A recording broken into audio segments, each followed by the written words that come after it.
Il y a peut-être deux dossiers qui sont particulièrement sensibles. L'un concerne le financement, et là c'est une question de confiance, notamment les attentes des pays les plus pauvres, les plus vulnérables aux impacts des changements climatiques, les pays africains, les pays insulaires, les pays les moins avancés, qui attendent des preuves que nous allons respecter les engagements que nous avons pris pour mobiliser au moins 100 milliards de dollars par an d'ici 2020, de l'argent public et de l'argent privé.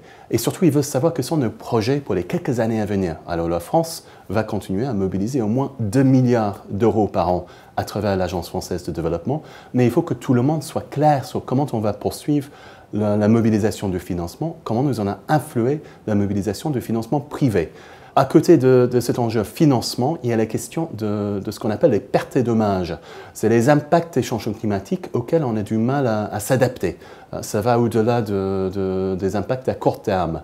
Et effectivement, il faut trouver des bases d'une bonne collaboration sur ces questions-là.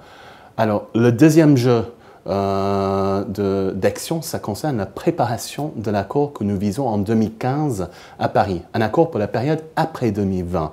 Et effectivement, ce que nous devons faire à Varsovie, c'est jeter les bases d'un processus solide d'ici 2015, avec des étapes, des jalons, notamment pour préparer un premier texte ou élément d'un texte lors de la conférence de Lima fin 2014, que les pays se mettent à préparer leur position, leurs actions nationales, les engagements qu'ils sont capables de mettre sur la table avant Paris en 2015, et à côté de ça, que chacun se mobilise effectivement, non seulement pour l'accord central, mais qu'on agisse sur les actions parallèles, ce qu'on appelle souvent un agenda positif qui peut porter des fruits même avant 2020 et surtout après 2020. Ce sont des actions qui visent des objectifs